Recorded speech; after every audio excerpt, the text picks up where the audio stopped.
Habarigani. You all, you know what? When Kwanzaa week started, um, it seemed so distant that even though as the days went on, I was just like, oh wow, it's going to be New Year. It's going to be a new calendar year in literally just a few days, just a few days. But um, it really is coming in tonight.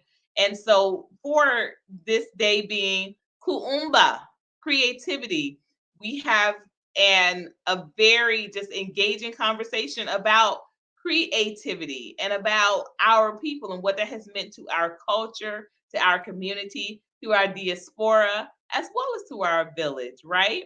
And none other than bringing that message home and that principle home today will be Brother President elect Andy Hope Williams Jr.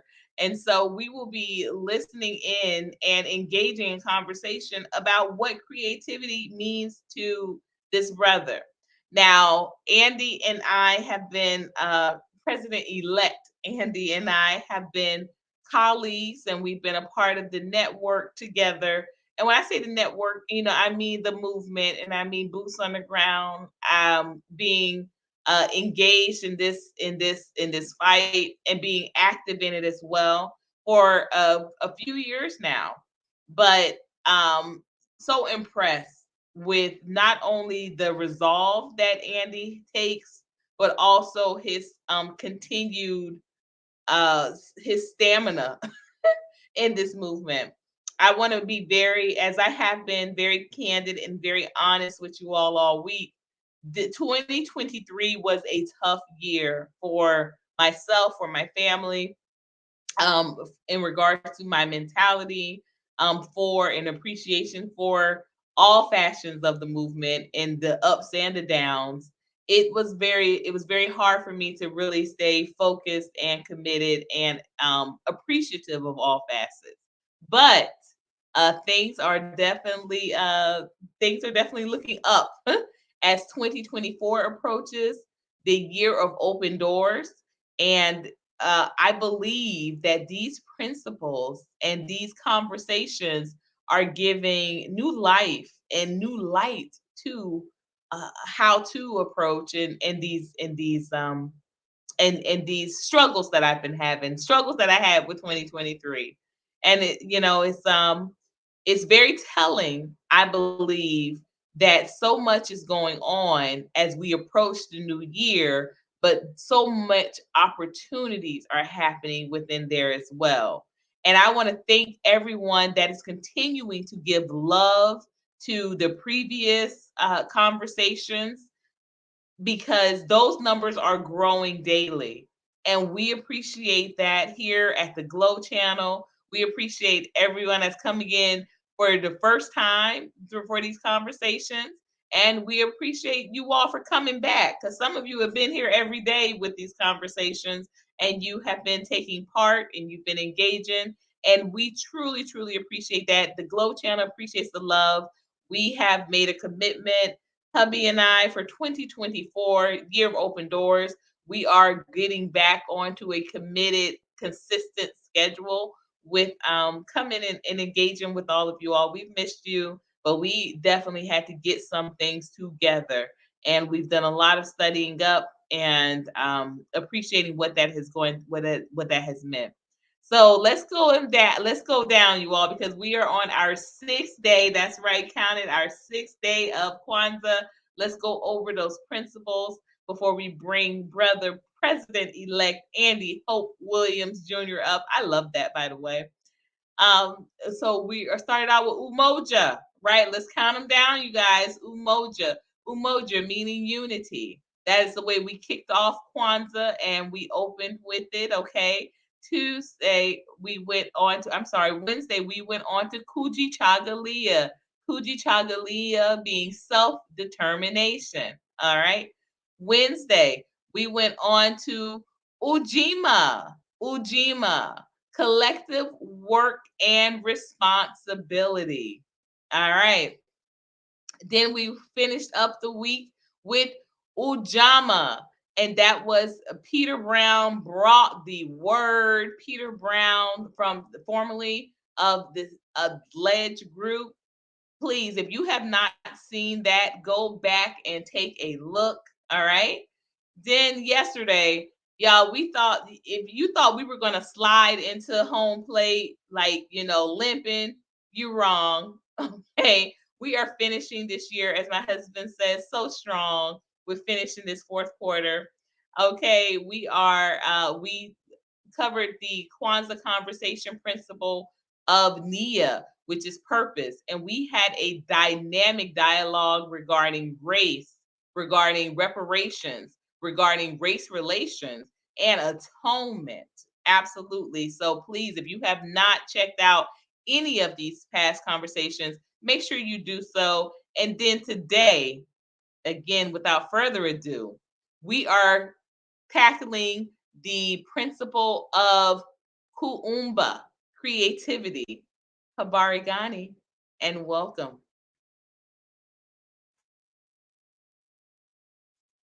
Welcome, welcome, welcome. Thank you, Miss Courtney. Thank you. Listen, y'all. Give me a little creativity second so I can give me some tea up in this life. Listen, being the 7-day creativity, what it means is to always do as much as we can in the way we can, in order to love our community, in order to leave our community more beautiful and beneficial than when we inherited. It's kind of like it's one of those divine vibrations. When I think of creativity, it's like you're going to paint the picture of the world that you want to see. And by our divine origin, our natural ability, we were born as creators. We were born in the image of a creator. So as long as we can recognize that we are made in the image of a creator, so then we can create, we get back to our origins, back to our foundations of who we are as a people. Who we are as a national community of people, about who we are in our greatness. And I often we hear about how we once were kings and queens. We once were, no, we still are kings and queens. And what we must do is create that kingdom. Growing up in the church, understanding the scriptures, it would say, let your kingdom come on earth as it is in heaven. So in order for this kingdom in heaven to come on earth, you have to create that. You have to imagine what a kingdom on earth looks like. And currently, what we see today is what Pac would say, Tupac. Many people thinking they're going to hell. We living in it already. So if we living in hell today, and we see this chaos going all around us, why don't we create the world that we want? Because historically, when we say, our people built this nation, our people built this country, that's because we were creators. We were forced to create the greatness that was already in us. So if we built this world before, or this, what we've come to know as America, then let's rebuild it. Right there in, I believe it's in Georgia, some people bought up all this land and created a community, tapping into their natural ability to create. That's what we can do. And being in this commitment to being creative and leaving our community or our nation, our world in a better place, it's left up to our generation to do that. We must implement what we believe. Implement it. And instead of looking at the mountains, we look how to build a creativity around that mountain. Or in my state, I move the mountain. I'm just going to move the mountain out of the way. And when we talk about this president-elect, it's because I see a world, as I like to say, a new government by the people, for the people, because we are the people. So I'm not following an ideology to the T of what somebody else has taught me on how it should be. I'm tapping into the spiritual roots of the greatness that's within me. Greater is he that is in me. And so that creativity that I'm seeing, that kingdom that I'm seeing, is where I believe that we create a new government. And I say we because we are the people. And when we go back in ancient Egypt, it was creativity was an act or imitation of the creator, to reflect the creator, to push back the chaos and decay. In the beginning, the earth was null and void, and it was dark, and it was without form. And then the creator said, let there be light, spoke it into existence, created that. Well, we're creators too. We can't create what's already been created. We're not going to create light again. We can enhance the creation of light through these energy light bulbs and this. And as our people, you'll see who really were the first inventors. It was our ancestors. They were the ones that invented the natural energy, the solar panels, the lawnmowers, the stoplights. But one of the things about a creator is you have to learn who we are as a people. Because somebody has always told us limitations. We've been taught limitations. There's a lady, Dr. Joy DeGroy, that talks about the post-traumatic slave syndrome, where it deals with the generational trauma. So for years, by default, we've been living in the fruit of that generational trauma. So we limit our ability. And then when somebody comes out to step out and do something, being a creator, we find a way to knock them down, to belittle them. And I'm saying that comes from being indoctrinated, that comes from a fear. Because as Dr. Joy DeGroy so eloquently breaks it down, the reason why our ancestors would speak negative about their children is because when the enslaved kidnapper would come and say, oh, look at this little young male, he's strong, or look at this woman, young girl, the mother would immediately belittle the child in hopes that you would not take that child. So be like, Johnny, he's stupid, he don't listen. And then generations become to see that. The kids, not knowing why that was being spoken, and then now they speak it. So it becomes this generational trauma, this generational cycle. And we see it today in our lives, that whenever somebody rises up out of the community to do something great, that's creating a world for them and their family, we begin to say, oh, you think you're better than the next person, or you're greater than this. And that's may not be the situation in all times, because our natural spiritual energy, the vibrations that's natural within us, causes us to create something out of nothing. Let's think of Black Wall Street. The enslaved come off the plantations, get allocated a plot of land, some land in Oklahoma, and they built a thriving, successful community. Did not have the access to the resources that we have today. They had less and have done so much more.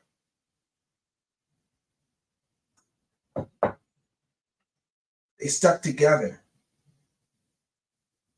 They had schools, banks, doctors, lawyers, grocery stores. They had a model blueprint. And with that creativity, those that were unable to create, unable to control, destroyed. It was over 100 years ago. You can't destroy us today. There's a spiritual movement going around the nation right now. And you can see it, you can feel it. Something is changing, it's different. And the great works of our ancestors, the descendants, we're rising back up. to step into these roles that were naturally innate in us. These are natural uh, abilities that were in us. The ancestors have done such a great work to be leaders of the nation through their creativity. And we as the descendants, it's time for us to rise back up and create that same vibration. And we can't create the vibration, let me take that back, but to tap into that, And doing some history, the 42 laws of Ma'at was just to take harmony and nature and combine that into a natural ability where everything flows in this elevation together, with the rightness and with the righteousness and the balance. And in the preamble of the Constitution, or the Declaration of Independence, it talks about our inalienable rights that's given to us by nature's God and a creator. Even the Declaration of Independence observes our people and our ancestors' natural ability to come from nature's God and a creator, which is our ancestors. So by alluding to that natural right in the Declaration of Independence, we the people can create this world again. And as I said earlier, a new government by the people, for the people, because we are the people. And one thing about our creativity as people is we know how to create an environment that respects all people, irregardless of how you treat us. We're probably like one of the most forgiving people when it comes to others, but less forgiving when it comes to us and our own. So as this principle today, as we come out discussing our creativity, create an environment of forgiving ourselves, because that's a create. In order to leave our world and our community in a better place than what it is today, we have to create that. Because right now, the climate that's going on that we see is about destroying. It's not about creating.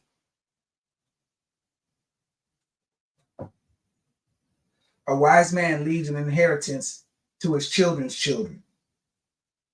And how does he do that? He leads by his example.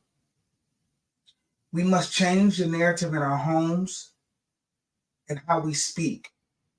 Instead of always talking about what we see as wrong, why don't we speak life and speak about what we want or what is right? Our vocals, our the way we create our own language. There's a time when they say pig Latin, or how we've created the word ninja, or like Pac would say nigga, never ignorant, getting goals accomplished. That's creativity. That's taking something that was meant to be bad and turning it into good. That's us. We've always had to take something out of nothing. We always had to take something from nothing and create something. It's always been that way. We've had to take the scraps from the leftover food, and then we turned it into, the greens, which I believe that really dealt with our alkaline diet, because we look at the scriptures, or historically, it was every seed-bearing plant. So we always ate an alkaline diet. So I think that was a way of just the ancestors steady keep feeding us, our true natural ability. But one of the things that I truly love about creativity and getting us back and balance with the earth and our natural ways is farming. Because when we're farmers and we got to cultivate the land, we're creating a harvest. We sow the seed, you water the seed, you watch the seed grow, and then you reap the harvest. That's something that shows our creativity. And from that, then we can eat the good of the land. And now we're no longer going into the stores eating what other people have created that's got all of these chemicals, this processed foods that's truly unhealthy for us.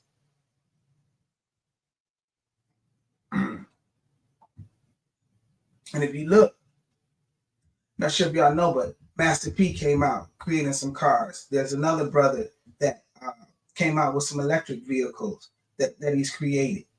But when the very first person who really created a car was, I want to say Mr. Patterson, created a bus. Although Henry Ford may have gotten the patent, it was the patents and all that stuff was really just to take away from our ancestors' inventions on what they created. You know, so that if the creator always controls what they create, and so if we're creating a great world, a great environment for our family and for our people, then we control that. But if we're stepping into somebody else's creation and following it, then we're still under their control. So we're still oppressed because we feel we got to follow what somebody else has said. But then that doesn't align with our spirit. So now our spirit is wrestling with our flesh, or the spirit is wrestling with our mind. And then we just succumb to the ways of the patterns of the world. And I'm saying that's not what we should be doing. I just think about the way we control the entertainment,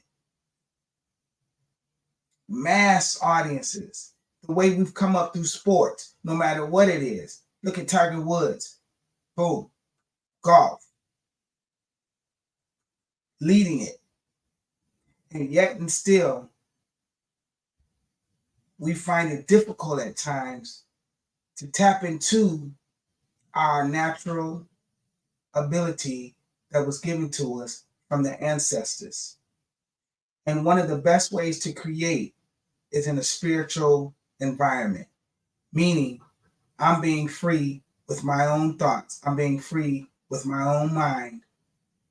And I'm creating what I see.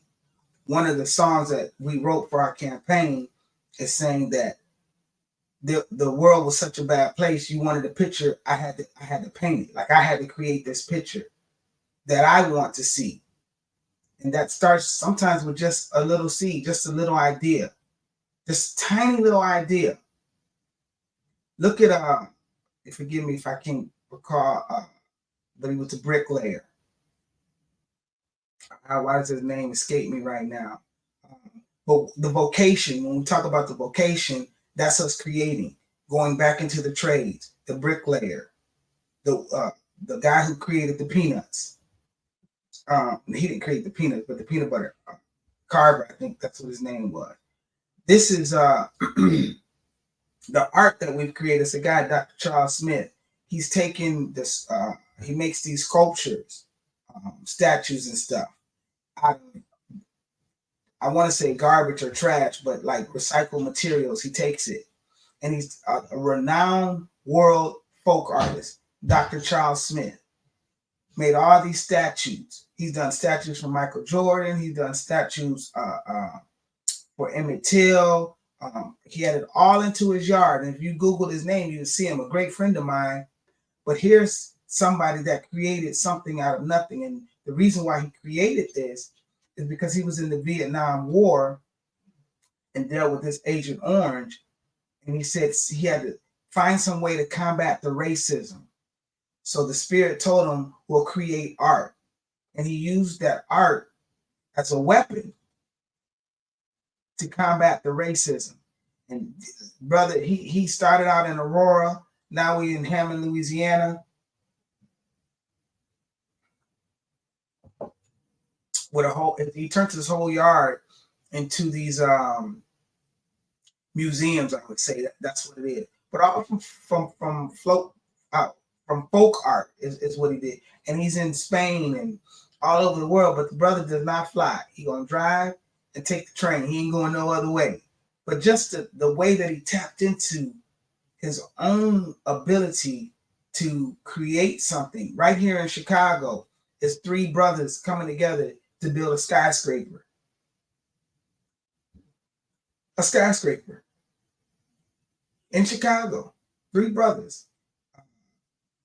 Marcus Garvey created these ships. And I share this to show how our ancestors have left us such a black print on what we could do to create and to build a better world. We talk about, our children are the future. So what are we giving them? What kind of inheritance are we giving our children? We're not supposed to be giving them this debt. And I'm talking about the debt in the way that we think.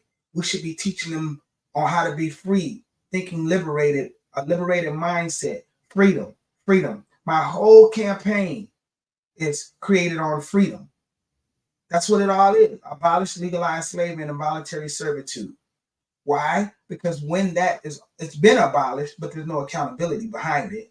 And so that is from doing that, now we create a whole environment of freedom, which brings us back to the 42, to the laws of Ma'at and creativity, where nature and earth and the people, we're all balanced. We've been lacking that so long, but we desire it.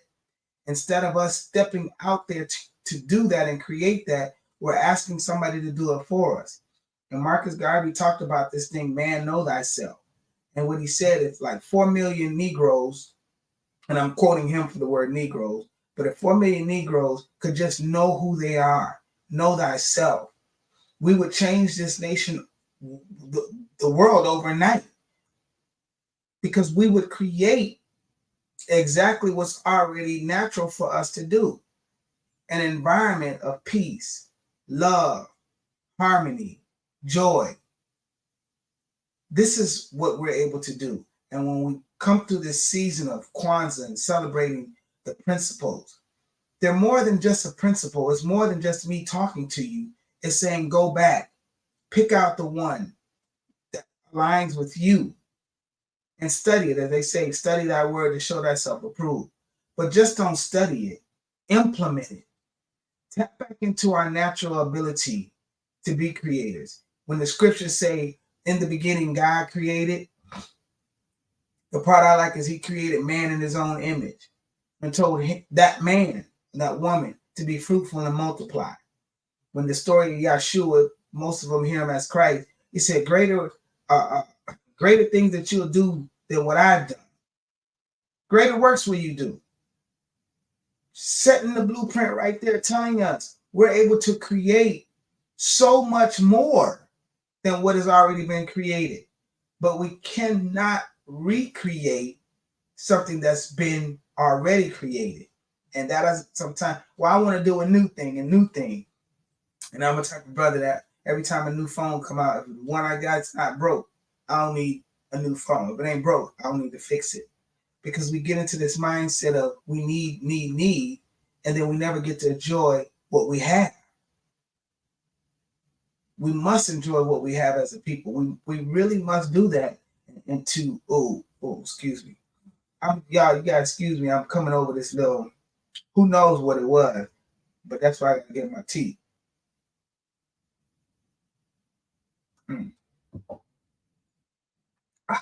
Thank you. So, coming out with our purpose and creativity of the Kuumba, it's a commitment to being creative within the context of this national community vocation of restoring our people to our traditional greatness. When we as a people can rise up to our natural, traditional greatness and come out of this wonderland that we've been in, the la la land. When we do that, we will eat the fruit of the land that was promised to our forefathers. Then we'll inherit it. But it starts into the mind. As a man thinketh, so is he. So when we start thinking creativity into our mind, we will see that the creativity is both social and spiritual. And it's the teachings, it all comes from our ancestors, from the African society. If you've ever seen some of these shows where it takes us over to Africa and they show the people over there what they're creating, how they create their spears to go have food, what they do when they're, braiding hair, how they create their clothes. They have way less stuff than we have here in America, but they create so much more over there. And that because I believe it, the reason why because it flows naturally. It's naturally from their traditional greatness. And plus those that have went before them, they watched that. We have to look at our people. We've come over into a land. Some of us was already here. So the land was, as Malcolm X would say, El Haj Malik Shabazz. Plymouth Rock didn't land on, we didn't land on Plymouth Rock. Plymouth Rock landed on us. So that lets you know some of the ancestors was already here and occupied this land. So because of that, I don't want us to feel like we all were enslaved. We've all been oppressed in some form or way or another, but we all were not like kidnapped. Like not all of our ancestors, because even looking in the 1820s, there was so many free people of color called freedmen that were not enslaved. So let's not, create a narrative about our history that just shows that we were always oppressed and enslaved. Because by us saying that and believing that, we're creating that environment by just doing that, because we have the power of life and death in our tongue. So I'm saying from that, let's not continue to have that dialogue and that discussion about that. And if DeSantis says, well, you can't teach critical race theory. There were some pastors out there that said, well, we'll teach it in our church. Well, if you look at Black Wall Street, I believe the educational system should always be taught in the church or in non-government organizations, because people who do not know how to treat you definitely is not going to know how to teach you. We have to stop asking those that treated us historically wrong based on what they've shown to teach us the right way. The right way is within us. The right way is naturally within us. It's our tradition to do right and not what is wrong. But we've adopted these other, as I would say, these other gods, these other cultures, and we've tried to make them our own, and it doesn't align with our spirituality. So that's why we have such this chaotic mindset of going on, because people today learn from our ancestors, and they're trying to teach us a natural thing that's a spiritual thing from us. And then we're trying to follow them and listen to what they're saying, and then it's all confusing, because things of a carnal mind, spiritual mind, cannot relate to a carnal mind. It won't align. It won't align up.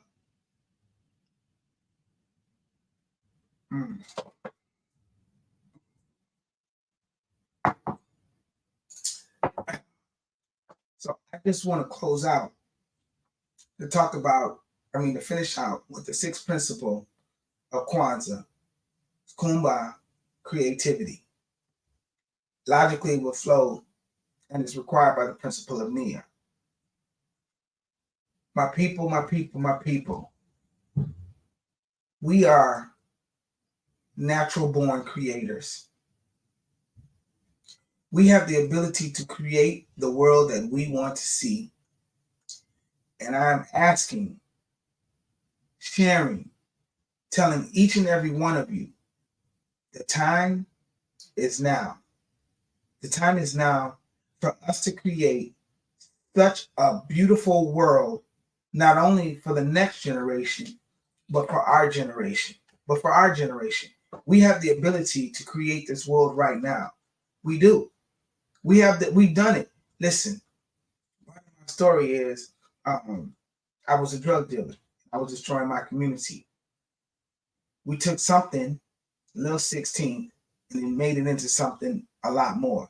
That's not what I'm saying to glorify it, but I'm saying in order to bring an economic empowerment to our community, we were part of a generation that looked at drugs as a way of, getting economic empowerment. It was backwards because we was destroying our own community.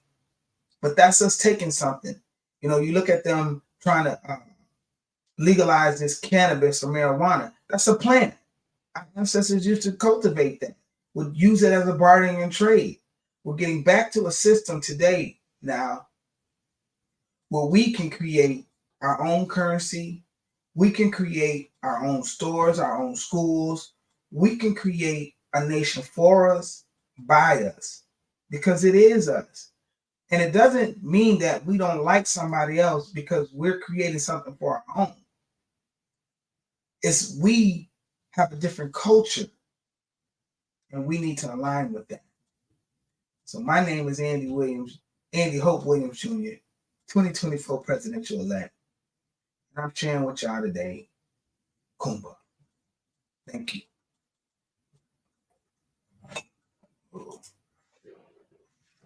Indeed, indeed, Kuumba, Habari Gani. So again, I love when we have these sessions because I've got my journal out and I've got my notes. I'm taking my notes as we go along. So there are a couple of things that I wanted to address in here. And that was something that I hadn't asked to the audience. So I thank you for leading that conversation. So would you say, brother, that Kuumba is the principle that you align with most, or which of the Kwanzaa principles do you mostly identify with, or which one mostly resonates with you? This one mostly resonates with me because by nature, I'm a creator. I want to create something that I have not seen, or I want to create something that's been seen and then tweak it to align with what I'm doing. Mm-hmm. Mm-hmm. Something that you said that also that you brought up throughout your conversation, throughout your presentation, that I just wanted to circle back to, because of course, um, yeah, with me telling stories, or with me showing a way of life through the culinary arts or culinary cuisine. um, I wanted you to talk about how we created meals around an alkaline diet. And I definitely, just touch on that for a little bit, especially as we go into the new year. I don't think that we appreciate enough how um how far away we've gotten from our natural diet, with all of the over sensationalized commercial. And like I said, as I get older, I'm like, that food ain't even good no more. I don't even know how man, you could always find me at Chick-fil-A was good eating. You could always find me at a Wendy's, Chick-fil-A, in my 20s, 30s. And now I'm like, I don't even know how I did this, more than once a month, let alone more than once a week.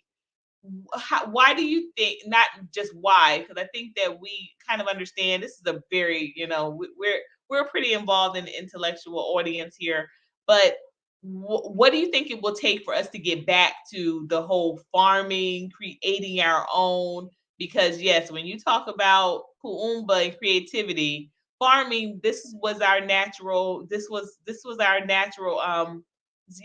skill. This was a natural talent for us, and we created awesome meals out of things that we farmed with our own hands. Speak on that, if you will, a little bit more, elaborate on that. So thank you. What I believe it would take is reparations, but reparations in the form of restitution, meaning I want the land back. See, when you were trying to buy that old plantation, that was a form of reparations, or in better terms, restitution. Because once we get the land, now we can change the way we live, the way we eat, the way we think. The land allows us to grow our own food. And what it takes is for us to start seeing the one that was unhealthy change his diet, didn't make Dr. Sebi a folk hero in that sense, but followed what he really was saying. Like, began to understand the principles that he was teaching and became a student of it. And when we go back to that alkaline diet, then you'll start seeing skin clearing, hair growing, your thought process is different, you a lot more sharper in your thoughts, and then you begin to say, whoa, like I've been born again, I've been resurrected. Now you begin to see the lame really walk. But that is not what's being taught. And I'm not saying that as a jab, I'm just saying that to say that for us to truly get back into the natural way, this nature's God way of living, we have to change our diet.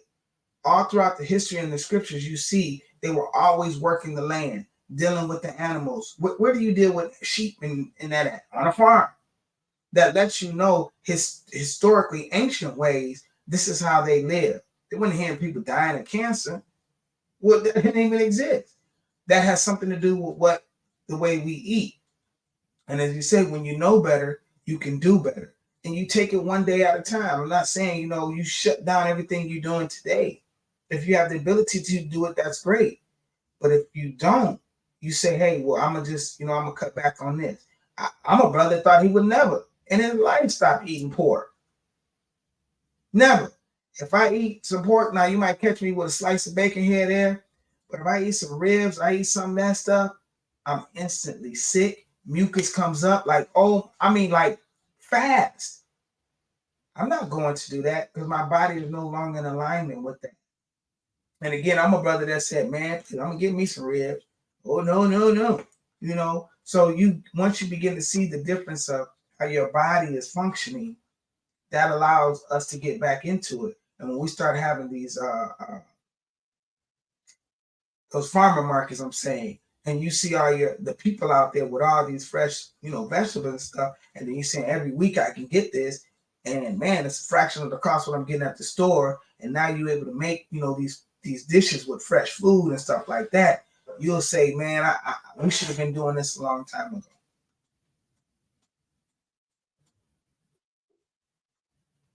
Ashe, and definitely agreed. And I want to say something just to that point before we get on to this comment or this question. You all with us watching these cooking shows, I want to be very. I'm not gonna hold tongue. I am working on a more graceful inclusion of things in this season, but I'm also not. I'm also not going to hold my tongue or bite my tongue, so to speak. But we're watching these cooking shows, and we look at these envelopians going around telling us how to make our foods. No, we taught them. You cannot tell me what to do with my food. You can't tell me how to season my food. Not with you over there with your non-seasoning self. You're not gonna tell me how it tastes to you. It's not supposed to taste like something like that to you. Because again, we are the teachers there. And so I want us to be very clear when we're around watching these cooking shows and we're giving energy to that, like they know what they're talking about when it comes to that, and they don't, because we were the ones that taught them.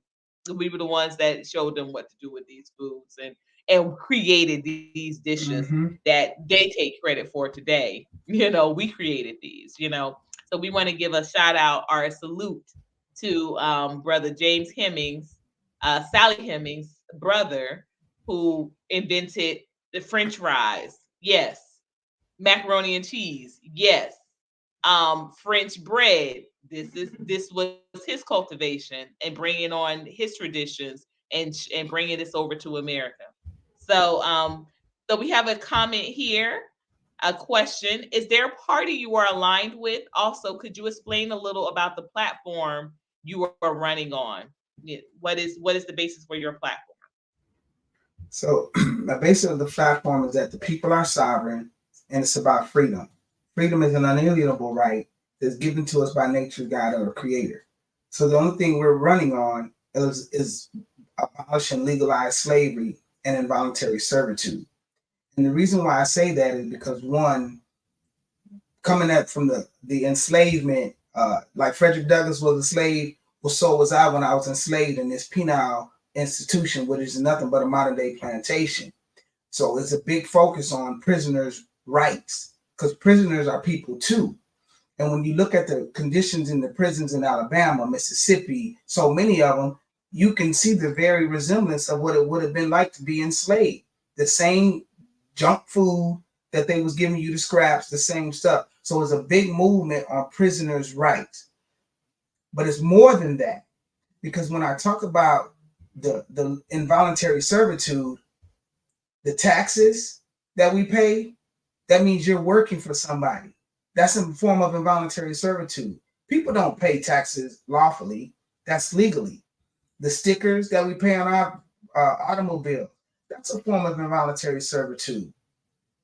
You can start beginning to think, when you go down the list, there's so much that this current system has done to enslave the people.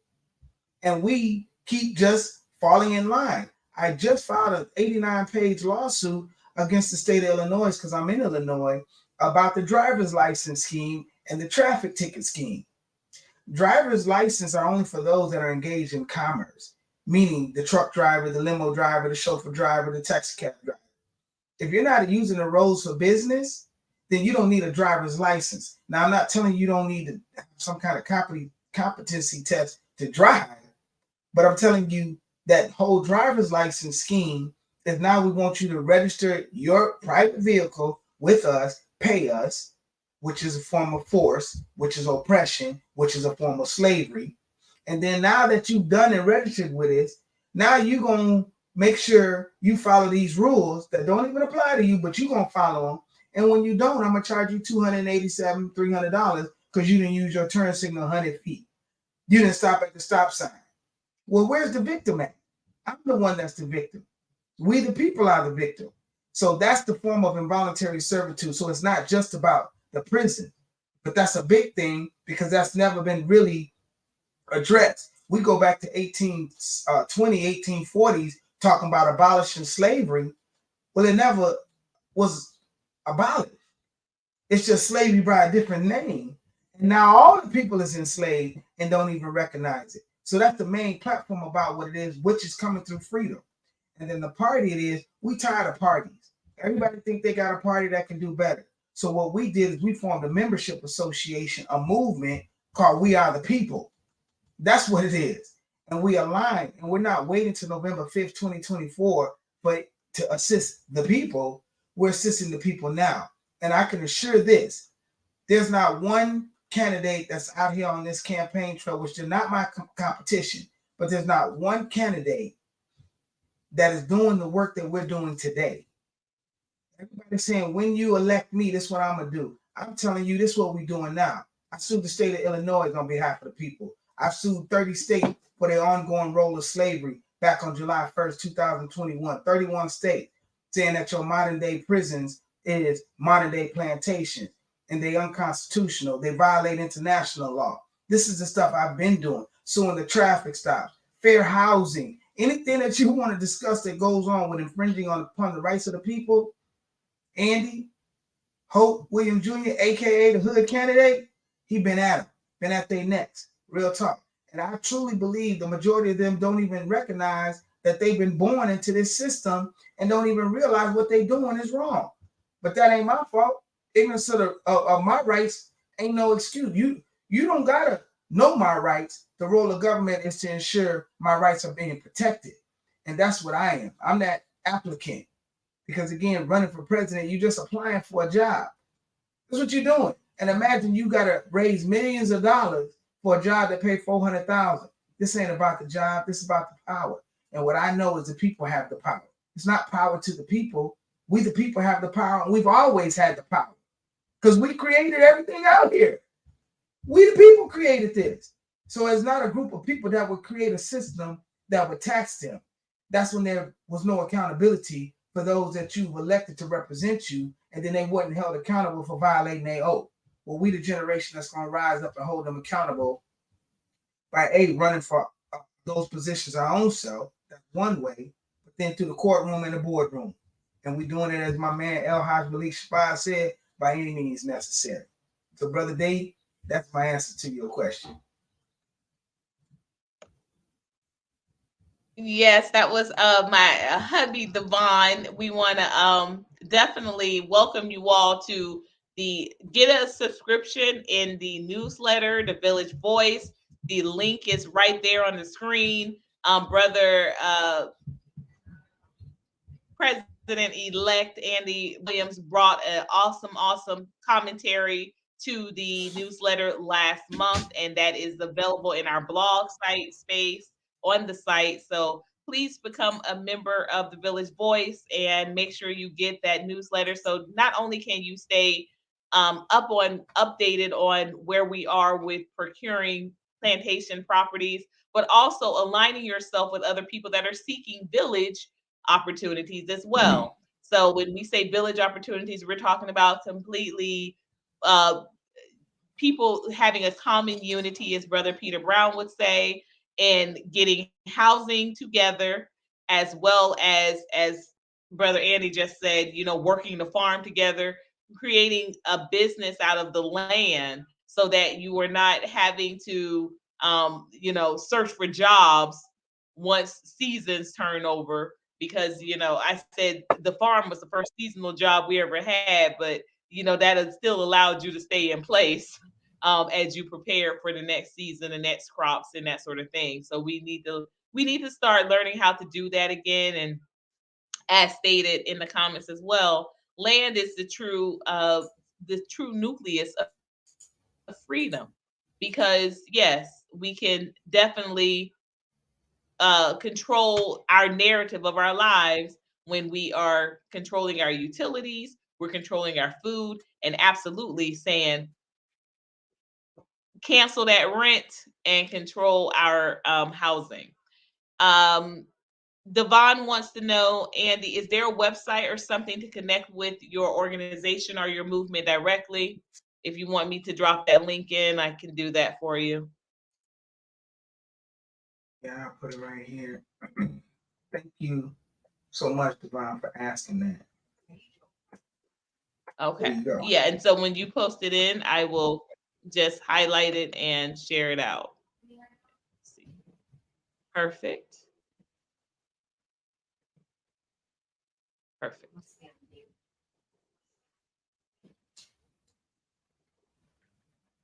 So I did have something else I wanted to tackle as well.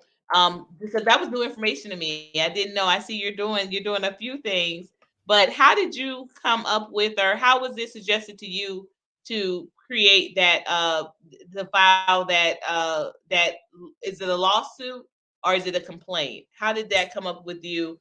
And to file that in regards to the, because I've heard that in a few groups before about a driver's license, which is interesting because I've never had a driver's license. I don't, but at the same time I don't drive either. So, but I've never had one. And so when people say, "Oh, they can get so much of your information from a driver's license," I was like, I have an ID, but I've literally never had a driver's license. So, but how did that come about? What type of conversations motivated you or drove you into taking that form of action? August 27th, 2019, I was involved in a traffic stop that lasted 1 hour. And from there, I challenged the whole case for about 4 hours. Oh, my little thing fell off. I, I challenged the whole thing for about 4 years. Hold on, Miss Courtney. My little Okay. backdrop came off. All right. And then from challenging it for about 4 years, I went through the judges denying my rights over and over and over again. And they said I was coming from a gang house, and I sued them for that. And then they merged that into this case. And from the first time I ran for president and learned about the rights of the people and all the connections I made with our unalienable rights, our freedom and liberty that's given to us by nature's God and the Creator, I learned about the difference between traveling and driving. And then there was a lawsuit that was put into Alabama about forced labor, probably like 3 weeks ago. And I had already started pushing this amended suit claim together. And when I saw that lawsuit, I just put the whole thing together out of that and hit them. I mean, I got 27 counts that I popped them with, and we just started. We just started. I'm not waiting for no freedom for the people. And on LinkedIn, where I do a lot of my campaigning on my platform at, there's a brother said this should be in all 50 states. So now we're going to push it in Michigan. We're going to push it in Georgia. We're going to push it in Virginia. When we start grabbing people that's in these states that are conscious and understands about our rights, then boom, they file their suit on behalf of all Georgians, all Michigans and stuff like that. Because we're not doing it against the state of Illinois. I mean, we're not doing it on behalf of the people of Illinois. We're doing it on behalf of the Illinoisans, because the Illinoisans is what makes us sovereign. That's what we're doing, I love because we that. the people are I sovereign. love that. And just again tapping into the ancestors, dropping these gems on me for such a time as now, because this is an assignment. And that's why I say I'm not running for president. We the people are. That's what it Come is. on. It's not I me. love If that. you're looking for a leader, I'm not your leader. I'm an example. I have the strength here. But you know what? Who you think gonna be coming to cook for us? Courtney? Because that's not what I do. And my wife already done laid it down. Look here. I'm cooking now, but when we go up there, anyway, we cool. You gotta be cooking. So I'm saying that to say that's how we do it, you know. And yes, there's a thing that I say we're gonna paint that house black, but the reality is Monday through Friday it's gonna be called the people's house. And on Saturday and Sunday it's gonna be called the Father's house. Because we're gonna represent a government, a true government by the people, for the people, because we are the people. And we've not seen that. There's not no candidate right now that's talking about the people. You're only talking about your party and the power that you want and what you gonna do. And I'm telling you, Goliath, no the hell you ain't. Ashe, Ashe. I love that from day one you've always had not just not just a very very well layered approach to how you tackle the movement or how you execute these strategies, but it's very legal. It's always very legal. It's something tied to legally. And this is something that, like I said, we have touched bases on, and we share some of the same fortitude when it comes to that, or some of the same interest when it comes to that. What got you into that aspect as well, Andy, if you wouldn't mind sharing that, knowing that, hey, us for us to tackle this, we're going to have to tackle it in the courtroom and the boardroom, is what you said. I love that. Just studying history and seeing all of the things that happened through history and seeing where the decision started going amok. And what I feel like the decision started going amok is when it no longer became about neutral arbitrators and it became about political parties. Mm. That's where it has happened. But there's always been what I say a ram in the bush or a nugget that has been left for the descendants to see. And that is what the ancestors always show me, what our rights are, what the real in God we trust is, and how the United States and each one of these states are running these Sestakeve trusts that are really ours. We're the beneficiaries, and we're not aware of who we are, what our status is, what our rights is. And so now I'm coming out sharing this. For he who has an ear, let him hear. He who has an eye, let him see, that we truly are free. And everything that they put on us has been a way to keep us in a second class. And it's not just kinfolk, it's people. It's people. You know, I'm the brother that won't go get a marriage license because I'm not going to contract with the state. But I would not have known that. I'm the one that recognizes on this suit that I filed, we're going to be, I like you put that up there, I'm creating a whole criminal complaint against the judges and the prosecutors because that's my right. I'm not asking somebody to represent my right because you don't have experience representing my right. And I can tell by the amount of people that's constantly being locked up. I can tell by the 4 years I've been in front of this system telling you that my rights are being violated. And all you can do is talk to me about some damn rules. Rights overrule rules. See, them code statutes, them rules, they infringe upon our right. And that's what we doing as a people, is attacking those rights. And I'll close with this. My vice president elect, Caucasian lady Rita out of Michigan, has sued her attorney general and governor for infringing upon her First Amendment right to speak.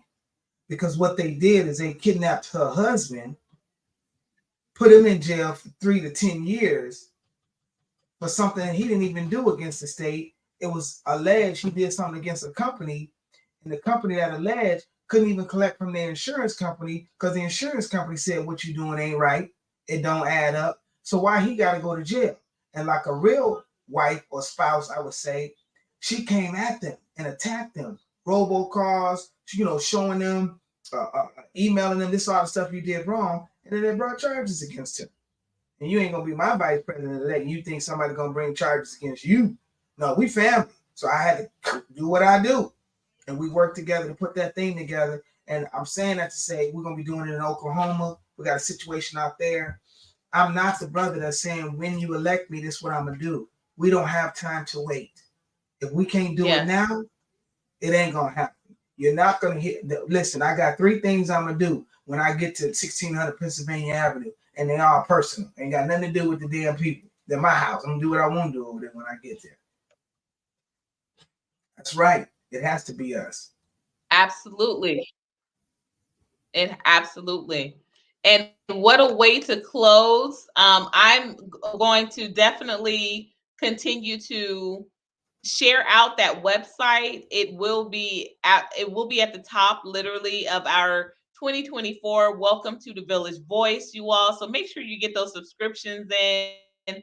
That address is p4r.today, and we will be able to use our site and our voice as a continued vehicle to absolutely join this campaign with you, Andy. This has been a phenomenal power hour. We want to thank you again for coming by for this Kwanzaa conversation and helping us to start it off right with celebrating and acknowledging the Kwanzaa principle of Kuumba.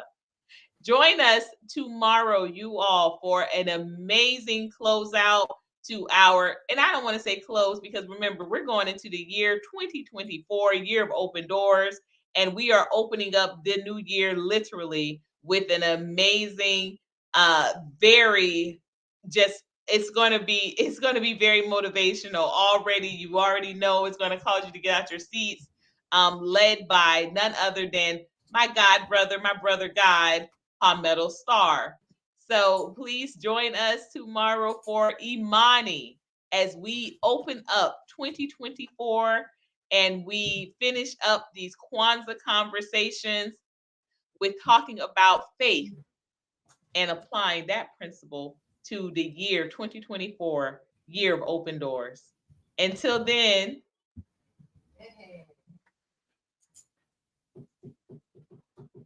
Till then.